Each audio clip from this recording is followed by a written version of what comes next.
Philosophy can be a powerful source of understanding and solidarity, and if there's anything that, links us, it's our mortality, right? It's one of the very few things that is a genuine human universal. So I think we all have to struggle with it a little bit.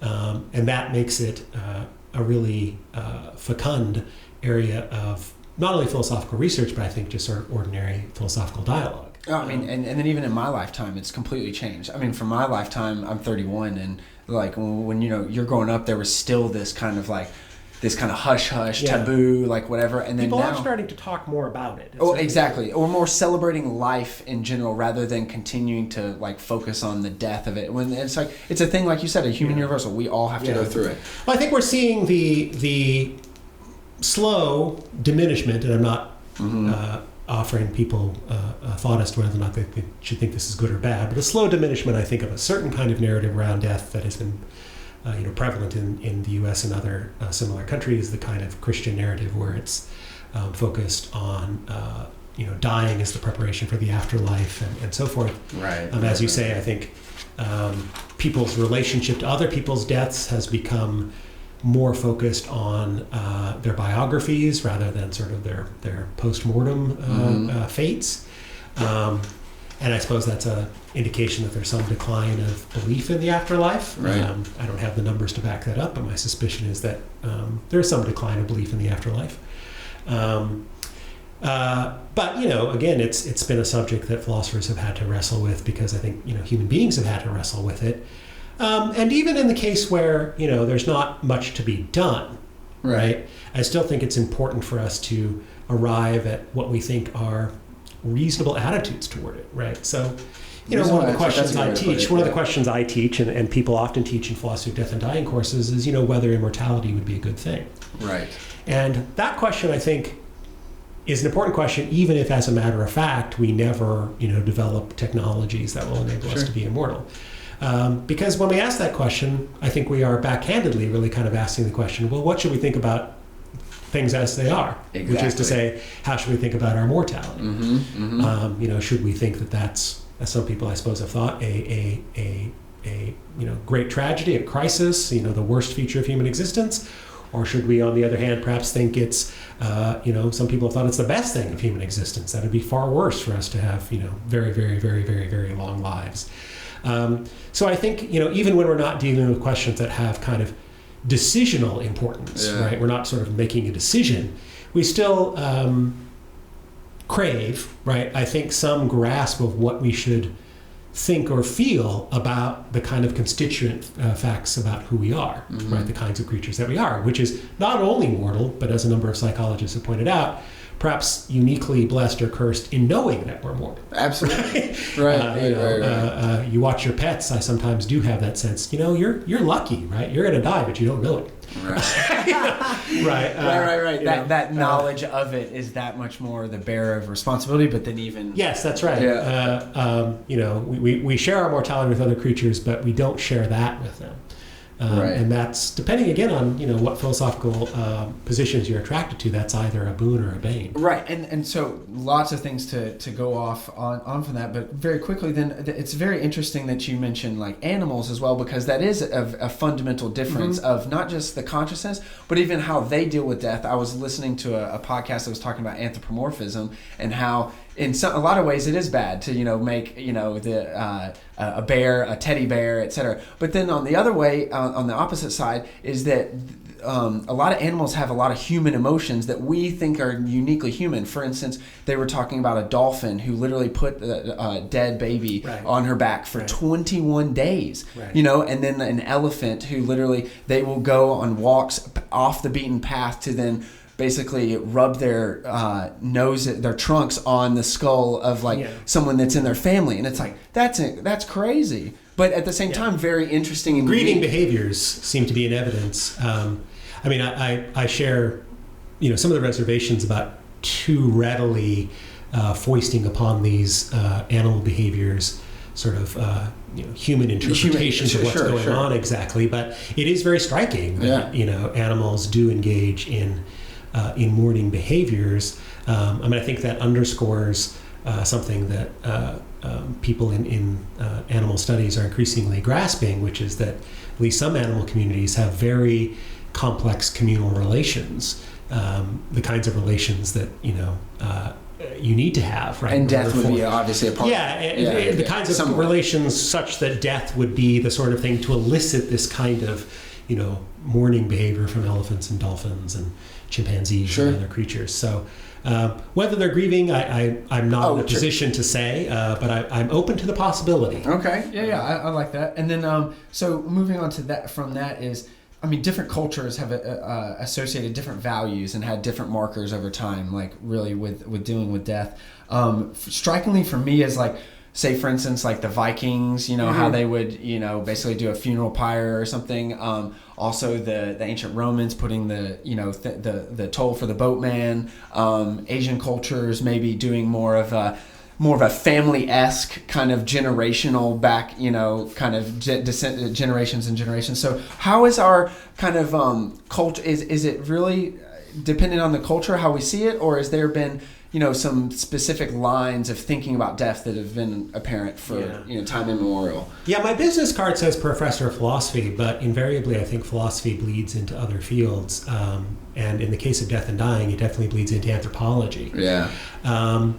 And I think the consensus among people who study death and dying from the standpoint of kind of the empirical social sciences, anthropology, psychology, and so on, is that American culture, U.S. culture, is maybe uniquely ill-suited to deal with death and dying in certain ways. Yeah, sure.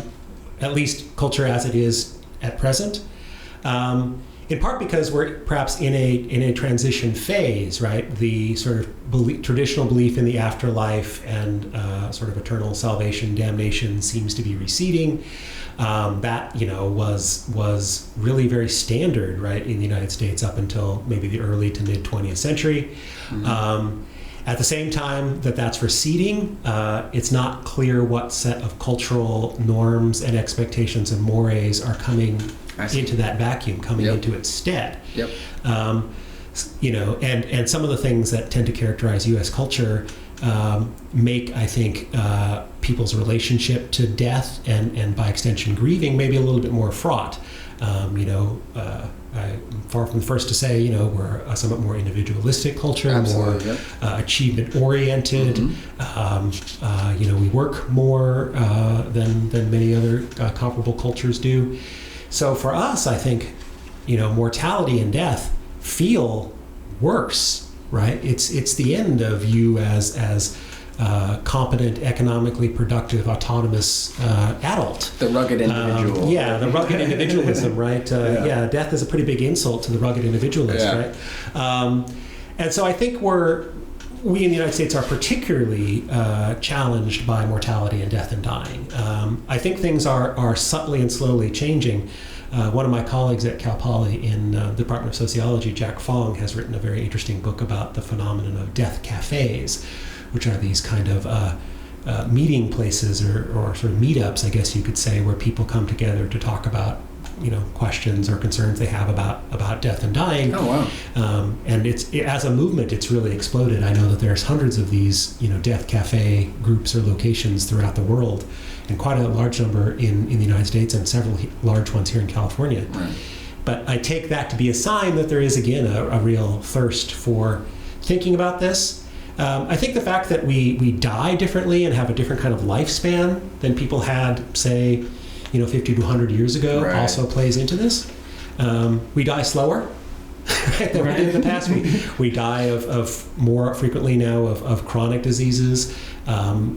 People know that death is coming by and large in our culture. Right.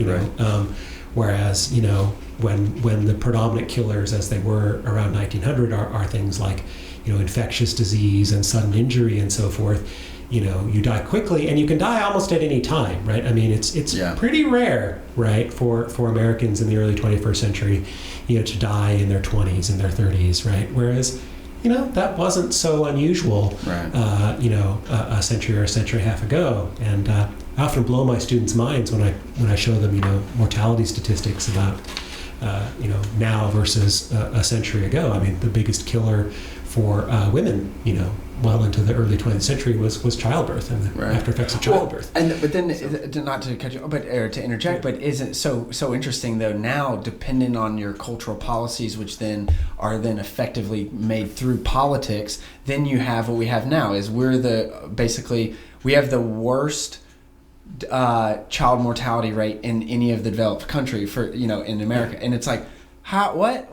Like you were just saying, we had this giant thing. That's a whole different sort of tragedy. No, totally. But on the other end, right? I mean, we have what I think many people would say are not very good record of outcomes with respect to end of life care.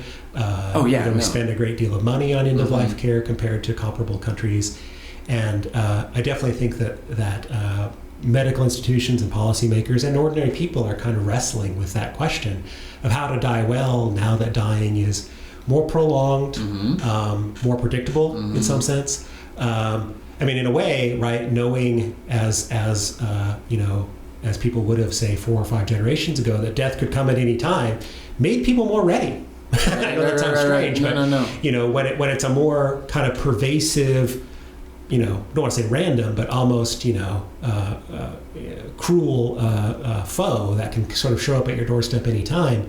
I think that made people more ready, in part because they really couldn't procrastinate. Yeah. Right. I mean, I think people can procrastinate. Death is at your door, as they say. I think people nowadays, with people dying of diseases like cancer and dementia, that have long periods of decline associated with them, people can procrastinate, in terms of thinking about their mortality for, a very long time. I think almost till the very end, unfortunately. Yeah. No, but you bring up a good point, going about kind of that rugged individualism, because I think that is maybe one of the big drivers of this kind of new techno optimism or techno utopia with these people called transhumanists, right? Transhumanists. So my only thing with immortality is some cell biologists and people like that, like Aubrey de Grey comes out, and there's a documentary called The Immortalist. This is the only thing that I have. But basically the idea is that there's only 7 ways that a cell dies, and that it only dies because of just it's been alive, just because it keeps dividing and dividing. So back to biology class. But at the end of that, apparently if we were to do good enough in science or technology to eliminate those, then we could theoretically have a much longer lifetime. So what are your kind of thoughts on some of that? Yeah, I mean, I think there are people, other philosophers sometimes classify me as John Fisher at UC Riverside says, as an immortality curmudgeon, someone who's not in favor of it. In reality, I think my position, it's a little hard to know how to describe it or pin it down. I mean, I think that mortality is so fundamental to human existence as we know it, and the ways in which we live, and the ways in which we relate to one another, and the ways in which we try to craft lives or biographies for ourselves, that I almost view the sort of the phrase immortal human as something of a non sequitur. Yeah. Right?